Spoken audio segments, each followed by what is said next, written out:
Khairatabad MLA Danam Nagender అనర్హత case విచారణ జరిగింది. దాదాపుగా 3 గంటల పాటుగా విచారించారు స్పీకర్ గడ్డం ప్రసాద్ కుమార్. అయితే బీజేపీ పిటిషన్ పైన వచ్చేటువంటి ఫిబ్రవరి 18వ తేదీన విచారిస్తామని స్పీకర్ చెప్పుకొచ్చారు. మున్సిపల్ ఎన్నికల నేపథ్యంలో వాయిదా వేయాలని కోరింది బీజేపీ. అయితే ఫిబ్రవరి 18వ తేదీన విచారణకు అవకాశం ఉంది స్పీకర్ గడ్డం ప్రసాద్ కుమార్ చెప్పుకొచ్చారు.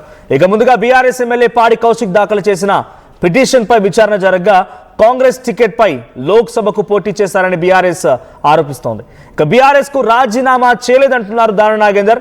ఇప్పటికే 7 ఎమ్మెల్యేల అనర్హత పిటిషన్లు కొట్టివేసిన స్పీకర్ బీజేపీ ఎల్పీ నేత మహేశ్వర్ రెడ్డి పిటిషన్ ని ఫిబ్రవరి 18వ తేదీన విచారిస్తానంటున్నారు. ఇప్పటికే వరుసగా 7 పిటిషన్ని కొట్టిపారేశారు. వాళ్ళ అనర్హత వేటు ఎట్టి పరిస్థితుల్లో ఆ పిటిషన్ని తీసుకోలేమని చెప్తున్నారు. వాళ్ళు ఇంకా బీఆర్ఎస్ పార్టీలోనే కొనసాగుతున్నామనే మాటను కూడా స్పీకర్ చెప్పుకొచ్చే ప్రయత్నం చేశారు.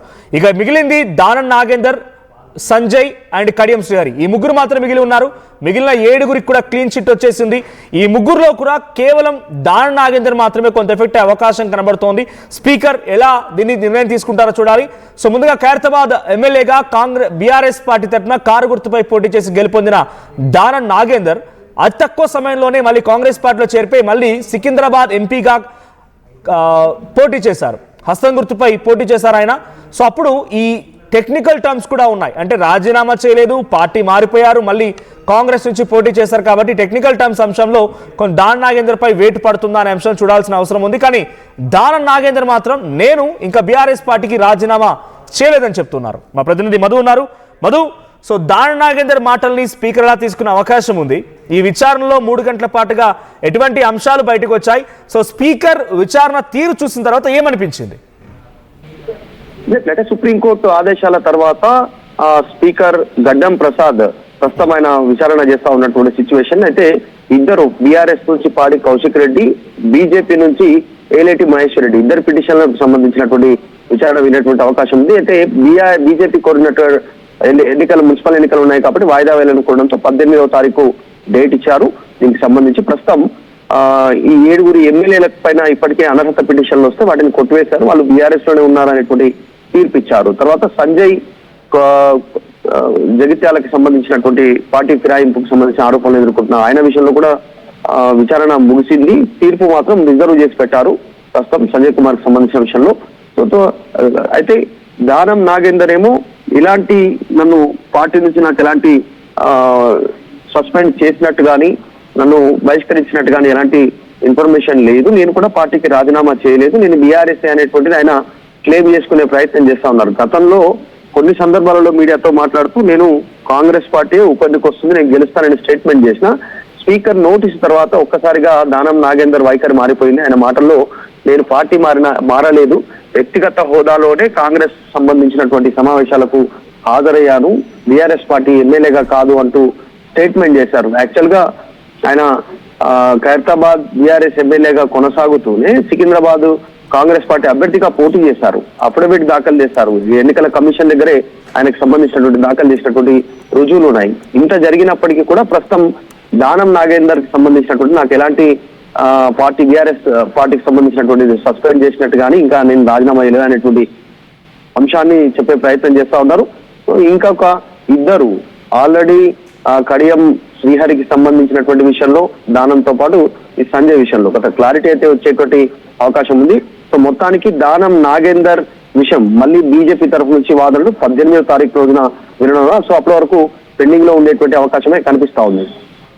రైట్, అంటే దానం నాగేందర్ ఏం చెప్తున్నారు? ఇప్పుడు ఆల్రెడీ బీఆర్ఎస్ పార్టీతో ఉన్న రాజీనామా చేయలేదని అంటున్నారు, అది నిజమై ఉండొచ్చు. బట్ కాంగ్రెస్ పార్టీ తరఫున మళ్ళీ సికింద్రాబాద్ ఎంపీగా పోటీ చేశారు. ఈ టెక్నికల్ అంశాన్ని స్పీకర్ కన్సిడర్ చేసే అవకాశం ఉందా? యాక్చువల్ అయితే ఖచ్చితంగా దానం నాగేందర్ బీఆర్ఎస్ ఎమ్మెల్యే అభ్యర్థిత్వానికి రాజీనామా చేయకుండా ఆయన కొనసాగుతూనే ఆయన కాంగ్రెస్ పార్టీ ఎంపీ అభ్యర్థిగా పోటీ చేశారు కాబట్టి బలమైనటువంటి ఆధారంగా దాన్ని పరిగణించాల్సి ఉంటుంది. మరి స్పీకర్ ఎట్లాంటి నిర్ణయం తీసుకుంటారు ఈ విషయంలో అనేటువంటిది కాస్త చర్చ కొనసాగుతుంది. ఇంతకు ముందుకు 7 సంబంధించిన విషయంలోనేమో వాళ్ళు కేవలం నియోజకవర్గ అభివృద్ధికి కలిసామనో లేకపోతే ప్రూఫ్స్ ఇచ్చినప్పటికీ కూడా వాళ్ళు వివిధ వాళ్ళ వెర్షన్ చెప్పారు.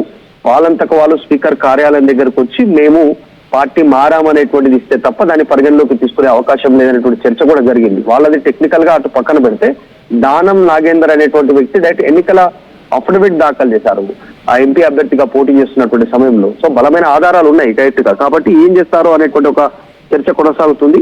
ఒక్క ఖైరతాబాద్ ను మినహాయించి 9 మందిని కాపాడే ప్రయత్నం చేస్తా ఉన్నారు స్పీకర్, వెనకాల కాంగ్రెస్ ప్రెజర్ ఉంది అనేటువంటి విమర్శలు బీఆర్ఎస్ చేస్తా ఉంది. అని దానం విషయంలో స్పీకర్ ఎట్లాంటి నిర్ణయం ఉంటుంది అనేటువంటిది కాస్త చర్చ జరుగుతుంది. రైట్ మధు, అంటే ఇక్కడ స్పీకర్ విచారణలో టెక్నికల్ అంశాలు కన్సిడర్ చేస్తారనో టెక్నికల్ అంశాలు కన్సిడర్ చేయరనో దాన్ని గట్టిగా బలంగా వినిపించాలని రకంగా బీజేపీ బీఆర్ఎస్ కూడా సిద్ధమవుతున్నాయి. ఇవన్నీ జరిగితే ఏదో ఒక కీలక పరిణామం బయటపడుతుంది, ఏదో ఒక తీర్పు బయటపడుతుంది. కాబట్టి అంతకంటే మునిపే దానం నాగేందర్ రాజీనామా దిశగా అడుగులు వేశారు. అటు ఢిల్లీకి వెళ్లి అధిష్టానంతో భేటీ అయ్యారు, మల్లికార్జున ఖర్గేతో కలిశారు. ఇటువంటి రకాల చర్చలు కూడా జరిగాయి. సో ఇప్పుడు అన్నిటి కూడా ఫుల్ స్టాప్ పడినట్టేనా? స్పీకర్ ఇక దానం నాగేందర్ కూడా క్లీన్ చిట్ ఇవ్వబోతున్నారనేటువంటి ఒక సంకేతమైనా ఆయన రాజీనామా చేయకుండా ఆగిపోవడం, మళ్ళీ నేను బీఆర్ఎస్ పార్టీలో ఉన్న రకంగా చెప్పడం, ఇవన్నీ కూడా స్పీకర్ క్లీన్ చిట్ ఇవ్వబోతున్నారనే సంకేతాలేనా? అంటే ప్రొలాంగ్ అవుతా ఉన్నటువంటి పరిస్థితి. ఇప్పటికీ 7 విషయంలో స్పీకర్ నిర్ణయం తీసుకున్నారు. ఎస్ఆర్ నో ఏదో చెప్పగలిగారు, వాళ్ళు బీఆర్ఎస్ తోనే ఉన్నారు టెక్నికల్ గా అని చెప్పినప్పటికీ కూడా మిగతా 3 విషయంలో ఎందుకు డిలే అవుతుంది అనేటువంటి చర్చ ఉంది. ఇంకా కాస్త డిలే చేసి దానం నాగేందర్ రాజీనామా చేసేలాగా అవకాశం కల్పిస్తారా అనేటువంటి చర్చ కూడా జరుగుతుంది. మున్సిపల్ ఎన్నికలు ఉన్నాయి. ఎందుకంటే ఫిబ్రవరి 18కి వాయిదా వేశారు ఇప్పుడు బీజేపీకి సంబంధించినటువంటి ఏలేటి మహేశ్వర్ రెడ్డికి సంబంధించిన పిటిషన్ విషయంలో. అంటే అప్పటి వరకు మున్సిపల్ ఎన్నికలు అయిపోతే రిజల్ట్ కూడా వస్తుంది. దాని తర్వాత ఆయన రాజీనామాకు కానీ ఏదైనా నిర్ణయం తీసుకోవడానికి కానీ అవకాశం కల్పిస్తున్నారా అనేటువంటి అనుమానాన్ని కూడా ప్రతిపక్షాలు వ్యక్తం చేస్తా ఉన్నాయి. బీఆర్ఎస్ లాంటి పార్టీలన్నీ కూడా కావాలనే తాత్సారం చేస్తున్నారు, డిలే చేస్తున్నారు అనేటువంటి. వేటు వేసేటువంటి అవకాశం ఉంటుందా, లేదంటే ఆయన రాజీనామా చేయడానికి అవకాశం కల్పిస్తారా అనేటువంటి చర్చ అయితే కొనసాగుతుంది. చూడాలి స్పీకర్ నిజంగా ఈ డిలేకి సంబంధించిన విషయంలో ఏం చెప్తారో. సుప్రీంకోర్టు నుంచి కాస్త ప్రెజర్ ఉంది. మరి ఈ నేపథ్యంలో నోటీసులు ఇచ్చారు, విచారణ తీసుకున్నారు, బీజేపీకి సంబంధించిన వారికి టైం ఇచ్చారు అనేటువంటి అంశాన్ని మేబీ సుప్రీంకోర్టుకు చెప్పేటువంటి అవకాశం ఉండొచ్చు. అందులో భాగంగానే టైం కాస్త డిలేడ్ గా కొంచెం జరిపేటువంటి ప్రయత్నం చేస్తా ఉన్నారు అనేటువంటి విమర్శలు ఉన్నాయి. Right, thank you Madhu. So మొత్తంగా దానం నాగేందర్ విషయంలో 3 గంటల పాటుగా విచారించిన స్పీకర్ గడ్డం ప్రసాద్ తిరిగి ఆ విచారణని ఫిబ్రవరి 18వ తేదీకి విచారిస్తామని చెప్పి వాయిదా వేశారు. సో ప్రెసెంట్ దానం నాగేందర్ విషయం పైన స్పీకర్ ఎటువంటి నిర్ణయం తీసుకుంటారో చూడాలి. ఒకవైపు స్పీకర్ గతంలో 7 క్లీన్ చిట్ ఇచ్చారు, అదే మాదిరిగా ఇప్పుడు కూడా